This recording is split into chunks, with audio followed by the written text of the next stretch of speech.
Hello guys, welcome to Behind the Gun. Nah, di sesi kali ini kita akan bahas soal teknikal tentang nembak juga. Nah, sesuai permintaan kalian, saya sudah bersama pakarnya yang udah paling lama main airsoft di Indonesia. Pada tahu dong, pilih siapa dong? Kita masuk yuk, kita liatin.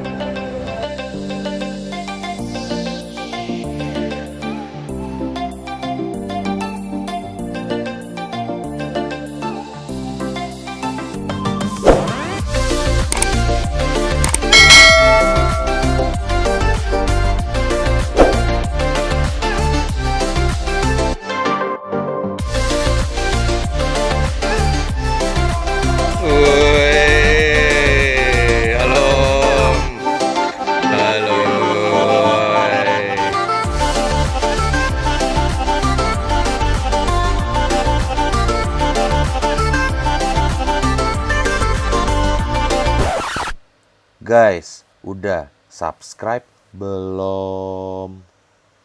Di-subscribe ya. Makasih. Potong-potong. Oke, selamat sore guys. Welcome back to channel Behind the Gun. Jadi, sore ini sudah ada wajah-wajah bersama kita yang tidak asing. Halo. Ini di sini ada Om Firly, di sini ada Om Willy. Halo. Jadi saya kenalin dulu ya. Sebenarnya teman-teman udah tahu sih pasti. Cuman biar afdol kita kenalin. Oke. Sebelah saya ada Om Firly Aziz. Halo. Beliau adalah Ketua Komisi Airsoft di bawah bidang tembak reaksi Pemprov DKI. Benar ya Om ya? Oke. Kalau di sebelah saya ada Bapak Willy. Shooter aja. Bapak William Fajar. Dia ini adalah shooter Indonesia. Shooter Indonesia. Dia IPSC shooter dan AIPSC shooter juga. Oh yang Om Firly juga sama ya? Berarti IPSC juga, dia AIPSC juga. Nah Om, nanya ke Om Firly dulu deh di sore hari ini. Jadi di channel Behind the Gun ini kan kita udah bahas banyak hal yang basic protokol. Jadi kemarin ada Om Ces bahas soal safety di IPSC dan Mbak Nanet juga ada bahas soal safety juga di IPSC. Terus juga kemarin ada Om Fandi juga kasih sama Om Tantra, dia ada kasih sedikit suggest soal drawing di rumah gitu. Nah cuman jadi gini Will, banyak teman-teman juga masih nanya gitu loh. Jadi dia DM gitu loh dari Instagram, dia bilang, kok gue nggak percaya ya, masa lo orang bisa nembak begitu, modal cuma safety sama drawing di rumah katanya, gue nggak percaya gitu dia bilang. Tapi ya saya jawab sih, ya memang apa adanya begitu gitu. Jadi buat teman-teman kalau mau tahu sekilas, saya kan juga baru banget nih main airsoft gitu, baru megang handgun ibaratnya gitu. Pertama kali juga nanya sama Om Firly, nanya sama Om Willy, sama teman-teman semua juga selalu dibilangnya ya lu balik ke rumah, jangan lupa belajar di rumah soal drawing, bikin titik di tembok. Sebenarnya sama guys. Tapi ternyata banyak yang nggak percaya nih Om.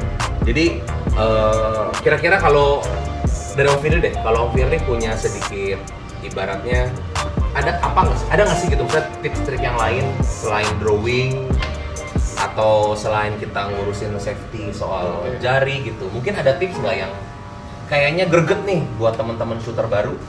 Oke. Kalau menurut gue nih ya, ada selain safety udah pasti nomor one lah ya. Wah, nomor one. pasti Safety nomor one. Setuju ya?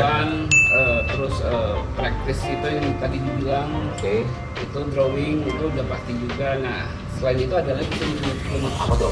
Jadi yang nggak kalah pentingnya adalah gripping. Gripping. Berarti gripping ini kita technically gripping itu untuk drawing aja atau gripping sebenarnya satu gripping itu bisa dipakai untuk semua, untuk nembak juga, untuk drawing juga, itu gimana Om? Iya, jadi semua bisa. Jadi satu kali grip kan kita sekali gerakan kan, satu gerakan. Semua kan barengan tuh. Pertama kita nge-grip dulu kan. Benar. Jadi yang paling awal adalah nge-grip, kita narik. Terus yang terakhir adalah kita Aiming. Itu. Berarti dengan kata lain sebenarnya grip ini adalah sudah ada bakunya ya Om? Bakunya sebenarnya gini, nggak ada yang salah cara nge-grip. Oke. Ya, kan ada kebetulan kan banyak preference orang, wah gue sukanya begini grip, gue sukanya begini grip. Oke. Nah, itu gimana tuh? Sejauh yang saya tahu gitu ya, sejauh yang saya rasakan, kalau saya cara ngegripnya ya mungkin ada yang berbeda dengan kawan-kawan, tapi kalau saya adalah cara ngegripnya thumb saya, ibu jari ini, jempol ini, Jempol kiri ya? jempol kiri, Oke. nah lurus ke depan ya. Jadi kalau kita nanti praktekkan, nah jadi ada emang mungkin untuk awal yang belum terbiasa, rasanya aneh banget tuh. Iya, aneh. iya. Pertama kali Om ngajarin saya juga di sini, lu benerin. Kita kan keseklek ya Om ya?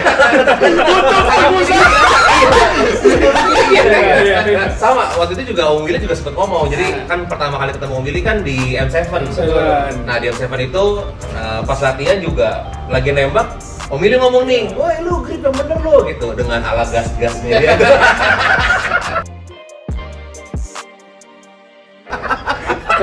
Tapi iya, cuman dari hari itu dikasih tahu oleh senior saya ini soal gripping sebulan kali Om ya. Itu kayaknya bakal kalau latihannya enak sih harusnya sih secara otomatis ya langsung. Otomatis ya. Jadi kayak gripping itu nanti Om boleh kasih sedikit peragaan ya. Boleh Om ya. Oke, jadi bentuknya adalah si thumb ini kita ke depan yang lurus depan, ya. oke. Kita taruh si thumb ini di frame.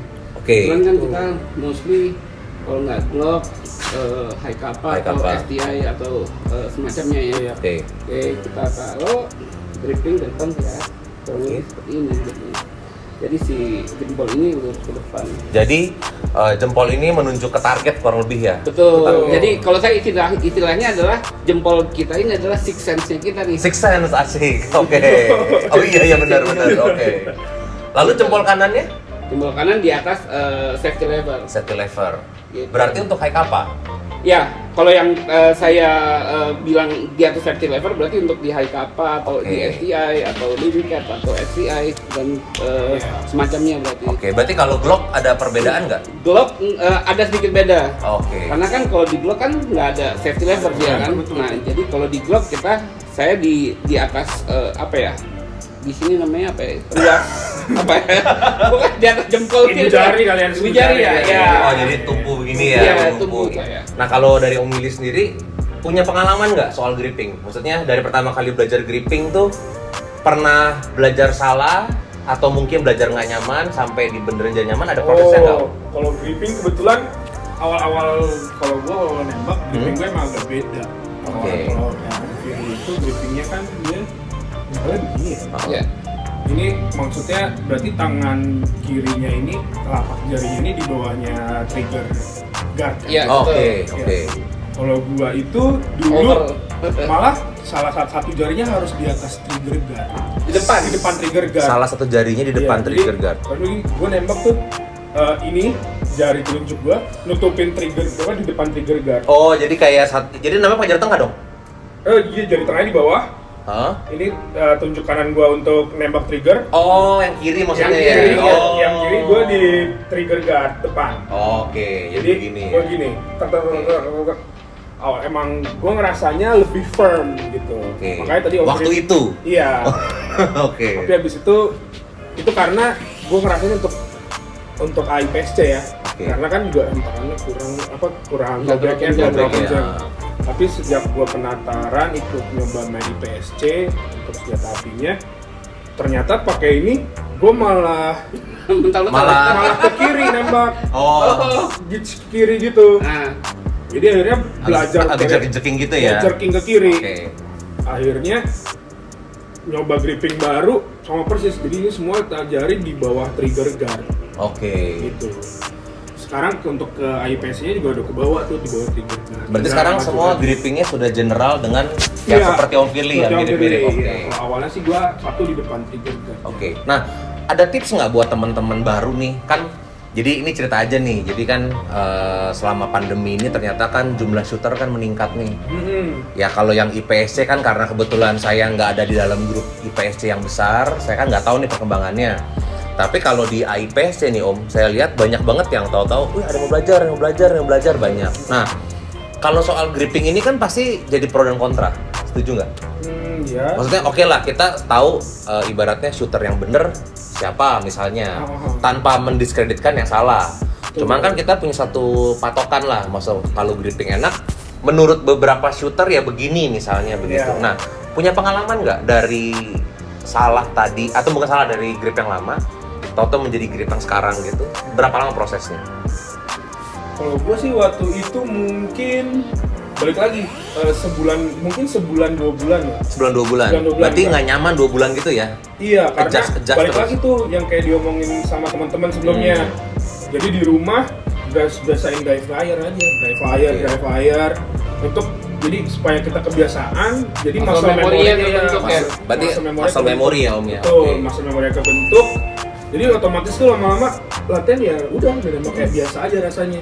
Jadi begitu kalau kita ibaratnya latihan atau kompetisi, begitu pip, udah otomatis udah keluar ya. Oke. Nah, oke. Berarti kalau Om Firly emang dari pertama kali belajar grippingnya sudah seperti itu? Enggak. Atau ada proses juga? Kalau awalnya iya proses lah. Boleh cerita dikit nggak Om? Jadi kan awalnya saya di main airsoft itu buat perang-perangan. Perang-perangan, oke. Sukir, Sukir, oke. skirmish. Skirmish, oke. Terus masuk ke dunia tembak reaksi. Oke. Masuk ke dunia Tahun berapa Om? tembak Sorry Om. reaksi. Beberapa bulan yang lalu.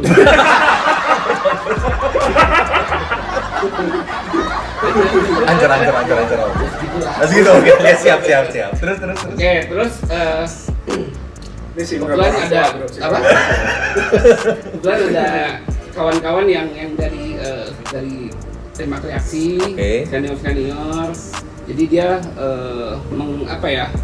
Dia, ayo anak-anak airsoft, yuk belajar gitu. Kita ajarin, kita sharing. Oke. Nah, kebetulan waktu itu saya ikut sharingnya. Terus ya di airsoft mungkin pegangannya mau gimana mungkin nggak terlalu berpengaruh. Iya betul. Karena emang hentakannya masih sangat kecil banget ya, low banget. Kecil, ya. Nah, tapi kalau di api, di IPSC atau tembak pakai senjata api lah gitu ya, pegangan kita ngaco dikit, waduh, tuh itu udah proyeksinya lari-lari, udah waduh, ngawur banget. iya. Iya, betul. Lari-lari. Nah, semenjak Setuju. itu jadi setelah diajari oleh Om Sam salah satunya, terus Kang Zainal juga, Oke. mereka senior di IPSC dan mereka peduli tentang tembak reaksi IPSC juga. Oke. Nah, diajarin terus, oh iya. Dikoreksi berarti dikoreksi. Oke. Jadi mereka nggak mengkoreksi secara langsung, tapi mereka sharing nih, cobain mana yang kira-kira menurut lo lebih nyaman. Oke. Gitu. Lebih Tetap kita kasih opsi dulu gitu ya. betul. Iya, betul. Lu Menurut gimana? kita begini, menurut lo gimana gimana? lo? Ya, gitu. oke, setuju. Ternyata emang waktu di aplikasi di senjata api, wah itu Baru ketahuan ya. baru Iya. ya udah, Oke. udah tahu kan enak nih. Ya udah sejak itu saya ngubah cara megang grippingnya itu. Oke, berarti melewati juga namanya proses nggak nyaman ya? Banget Ya? banget. Oke. Jadi gitu guys, jadi buat yang udah pernah ngobrol soal gripping gitu kan, banyak gripping ya, ternyata ini daripada ahli dan ahlinya, dua-duanya ini Memang ahlinya ahli, intinya inti dan core of the core. ada proses dari grippingnya, mungkin dengan notabene salah, tapi dia ada proses learning, mungkin sebulan, ada yang 2 bulan, sampai suatu titik dia menemukan yang firm. Bener kata Om Firly dan Om Willy bahwa mungkin kalau kita main airsoft, kita namanya blowbacknya less blowback ya. Jadi sekencang-kencangnya tenaga gas itu nggak bisa mengalahkan daya ledaknya mesiu. Betul. Nah, jadi kalau api itu, let's say pas jauh-jauh deh, misalnya 10 meter, 15 meter. Kalau kita grippingnya bener, proyeksinya kita bener, tapi grippingnya salah, waktu nembak itu bisa menghasilkan jerking. Bener ya? Betul. Jadi di sini kita geser dikit aja, di sana itu udah jauh banget bedanya. Gitu. Betul banget. Jadi buat teman-teman, disclaimer dari saya adalah gini, sebenarnya gripping ini kita nggak mengklaim gripping kita paling benar, nggak ya Om ya? Nggak. Tapi berdasarkan olahraga tembak reaksi, kita sudah menemukan kayaknya ada 1-2 model gripping nih yang firm banget dan bisa membantu kalian untuk lebih berkembang untuk menembak. Setuju ya Om ya? Jadi recoil manajemennya. Yes, recoil manajemennya. Jadi kenapa jarinya dibentuk seperti ini? Karena semua ada maksud dan dan fungsinya. Nanti abis ini Om Willy dan Om Firly akan jelaskan. Oke, sebelum kita praktek nih Om, cobain. Saya tadi tertarik dengan kata-kata muscle memory Om. Boleh jelasin nggak sih muscle memory itu bagaimana sih buat teman-teman? Bapak Willy silakan. Coba, Bapak Willy gimana, Bapak Willy? Jadi tuh kalau menurut gua ya, Iya. menurut gua muscle memory itu kayak kebiasaan yang terbentuk secara alam bawah sadar kita. Iya. Oke. Itu biasanya kebentuk dari latihan kita, seberapa banyak latihan kita. Berarti latihan kita membentuk jadinya ya, Iya, muscle membentuk memorinya. muscle memory. Jadi secara nggak sadar nih karena kita banyak latihan, otomatis tuh kayak untuk aiming kita jadi lebih cepat, nggak usah oke. mikir, gripping kita juga lebih firm.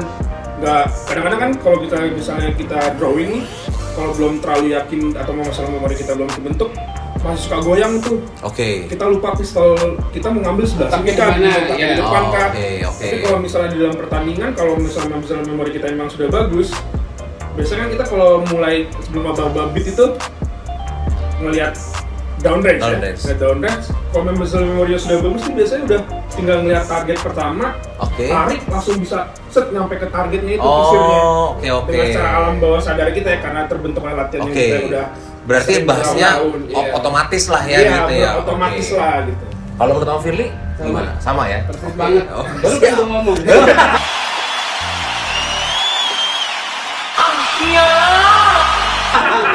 Siap.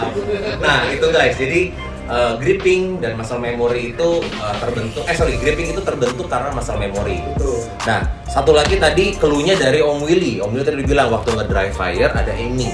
Aiming. Kalau aiming udah pasti baku. Pasti baku ya? Pasti baku itu. Oke, karena gini Om, saya kan dulu banget itu kan mainnya kan sama kayak Om Firly, mainnya skirmish.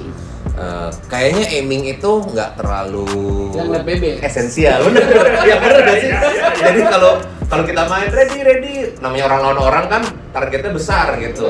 Begitu kita tembak kemanapun, nah BB-nya kan kelihatan Iya, tuh. iya. Saya juga sama guys, saya bener-bener baru ngeh soal aiming itu sejak main tembak reaksi ini. Jadi beberapa bulan lalu waktu saya kenal tembak reaksi, Om Firly dan Om Willy ini bener-bener kasih tahu soal aiming. Nah sekarang sedikit penjelasan aja Om, aiming itu yang baik dan benar dan membantu seperti apa sih Om? Oke. Jadi emang kalau di tembak reaksi itu menurut saya sih hukumnya wajib banget loh buat Wajib aim itu aiming. harus gitu. Oke. Jadi kalau cara aim, oke, kan depan pisir depan, pisir belakang, Oke. pisir depan ada di tengah-tengah, pisir belakang itu kan. Oke. Nah itu kurang lebih semua mungkin nggak pada tahu ya. Letaknya jadi harus sama sejajar Oke. di tengah, baru tarik trigger. Trigger, oke. Nah kurang lebih seperti itu. Nah tapi kalau di tembak reaksi ada lagi kita buka dua mata. Buka dua mata. Jadi nembak itu nggak boleh begini ya. Yang nicing gitu. Nicing, oke. Jadi kan kita perlu buka dua mata adalah jadi kita bisa lihat total semuanya. Oke. Kita lagi nembak di sini tapi kita bisa tetap melihat yang daerah sini. Ah, Jadi iya, kan iya, target iya, kita iya. nggak cuma di sini. Iya, Target iya, kita iya. adalah setelah dari sini mau ke sini gitu. Oke. Jadi kita udah langsung siap gitu. Oke, berarti buka dua mata ini juga menjadi salah teknik dasar juga untuk Betul. dalam tembak reaksi ya. Oke. Betul. Punya pengalaman juga pertama kali nembak matanya pitcher sebelah kayak saya dulu. Pasti bro. Pasti pertama Oke, kali iya. gua mulai nembak otomatis preference kita kebanyakan orang mau nembak itu pasti dari film kan. Iya. Pasti tuh dengan gaya tangan di depan pegang begini. Yoi.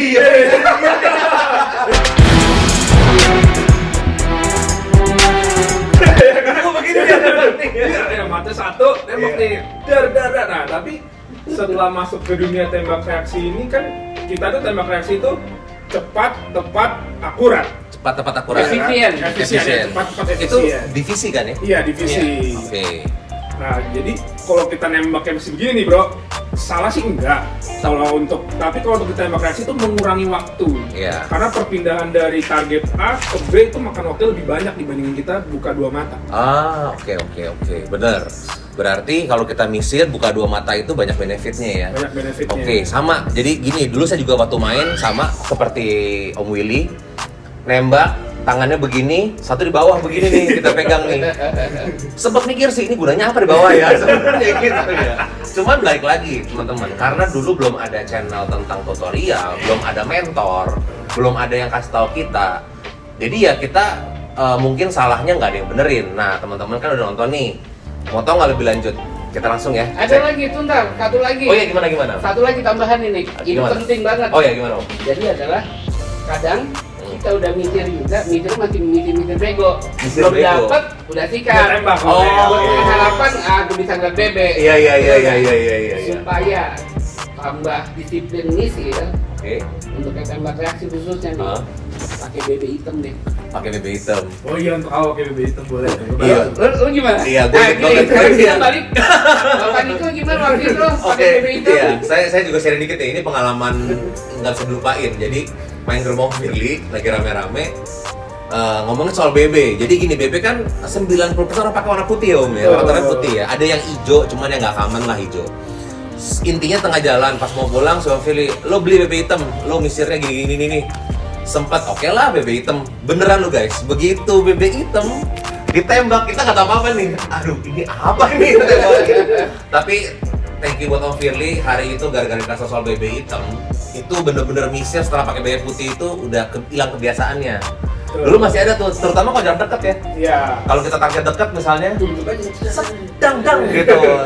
Cuman memang katanya Om Firly bilang, lu jangan biasain kayak gitu, belajarin misir gitu. Dan lu, Om Firly juga pernah bilang kalau pakai BB hitam itu, lu pasti akan stres di awalnya, karena setiap kali nembak jadi lama. Tapi ternyata setelah kita ngelewatin proses misir yang benar, setelah itu nembak sih, Ya udah. kalau saya pribadi sih mantap banget. Ini tambahan dari gue nih bro. Iya gimana? Karena lebih baik lu misir nembak dibandingin lu tembak berkali-kali nggak kena baru akhirnya kena. Oh iya benar. Pasti lebih cepat misir nembak kena targetnya dibandingin lu ngeliat BB berharapan cepat kena padahal waktunya bakal lebih lambat. Betul. Iya, betul. Karena sebenarnya kalau secara logika begitu kita lihat BB dia kurang ke kanan, tangannya kita kanan dikit dong. Iya. Adjust dulu. Soalnya kebanyakan. Adjust lagi. Iya. Gak selesai ya gitu. Selesai. Nah itu guys, jadi gini, sebelum kita lihat lebih detailnya, nah yang penting teman-teman ingat dulu ada 3 hal, berarti ada gripping, ada aiming, lalu kita kemas dalam namanya muscle memory. Ya. Bener ya Om ya, jadi itu satu-satu kesatuan 3 ini untuk mempercepat kita soal nembak. Mau tahu lebih lanjut? Yuk kita lihat ya.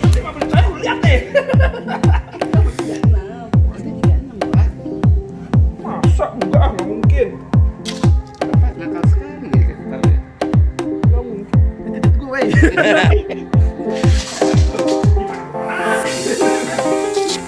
Feeling me, baby. Give it up. This could be something. Oke, kita sharing tentang yang awalnya adalah belt dan holster set ya. Jadi untuk belt, jadi di dalamnya ini akan ada inner belt itu harus masuk ke minimum 3 belt loop. Jadi di dalam ini kan ada belt loop, nah minimum 3 belt loop. Terus untuk keluarnya outer beltnya masuk ke holster, jadi seperti ini. Nah untuk divisi standar production klasik juga.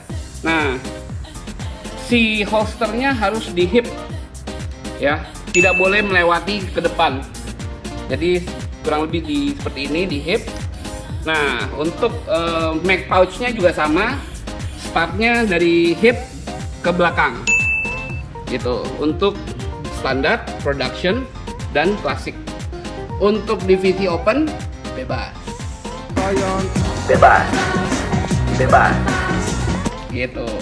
Jadi apakah holsternya mau agak ke depan boleh, terus mag pouchnya ada di depan sini boleh juga, nggak masalah.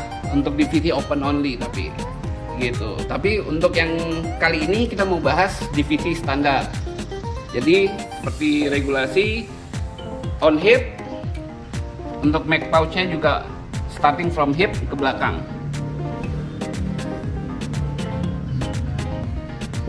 Oke, sekarang untuk gripping untuk di divisi standar atau klasik atau ini di high kappa atau semacamnya.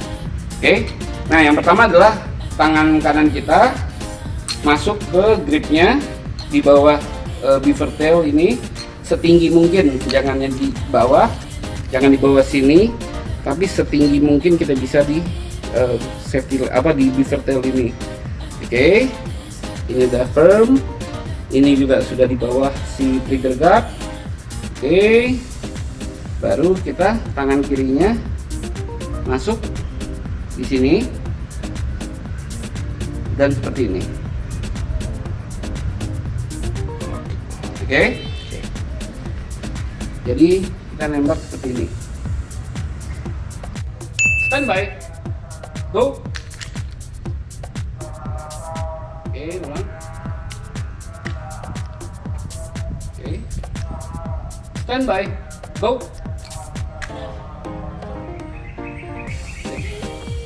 Oke, ulang. Standby. Go. Oke. Ulang. Standby. Go. Oke, ulang. Sekali lagi. Sedikit diperlambat. Ini nembaknya kencang banget soalnya. Jadi dia susah buat pelan.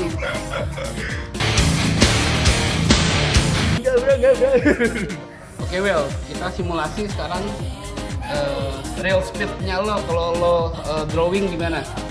Oke. Coba ya, coba. Oke. Standby. Big. Oke. Ulang. Oke. Standby. Big. Oke, sekali lagi. Mental dia anjir. Putak. Oke, sekali lagi. Standby. Big. Oke, kawan-kawan, kita coba sekarang gabungan antara gripping, drawing, dan aiming. Oke, hasilnya akan diperagakan oleh Bapak Willy. Oke, Will. Look and make ready.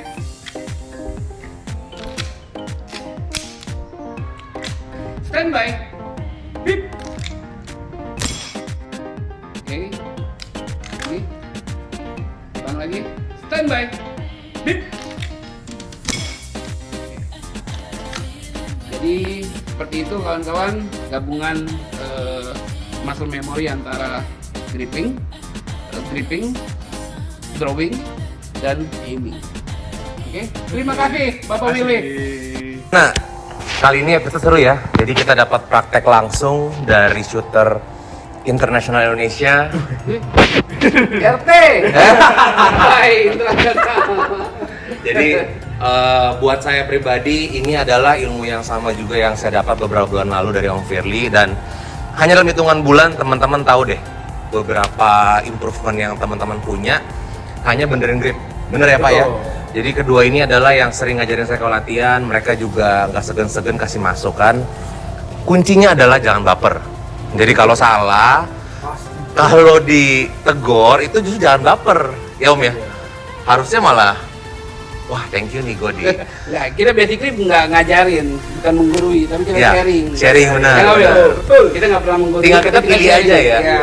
Gitu. Cari guru yang bener, bro. Ya benar. Ini masih berkaitan ya? Iya, harus sharing. Nggak, karena benar. Jadi sedikit ya saya kasih sedikit apa ya gambaran. Jadi kalau latihan itu kita kan rame-rame. Jadi kalau sudah eksekusi sebuah stage, ya kita sendiri di depan, teman-teman lain nonton di belakang ya Om ya. Betul. Nah kadang-kadang di sanalah semua yang udah kita pelajari kadang-kadang lupa. Ya bener nggak? Ngeblank semuanya. Itu fungsinya latihan, bro. Betul. Ngedry di rumah udah mantep, baca stage walkthrough udah mantep. Muscle memory oke. Oke, yuk maju nih. Gue di depan, tit, hilang. Tapi basically teman-teman, pokoknya sekali lagi jangan lupa buat teman-teman, saya kasih sebuah ilustrasi lagi bahwa menembak ini butuh proses waktu. Jadi nggak ada shooter yang hari ini belajar besok jago. Saya klaim tidak ada. Jadi saya juga Om Firly banyak nanya sama Om Firly, banyak juga nanya dengan Om Willy. Jadi teman-teman juga jangan takut bertanya. So, leave your comment below di bawah. Kalau ada pertanyaan, nanti saya akan CC ke Om Firly dan CC ke Om Willy juga. Nanti kita bisa jawab bareng-bareng. Oke, Om Firly, thank you waktunya dari ilmu-ilmunya. Thank you. Thank you juga, Oke, so teman-teman, don't forget to like and subscribe and see you on next channel. Kita latihan bareng ya. Oke, mantap.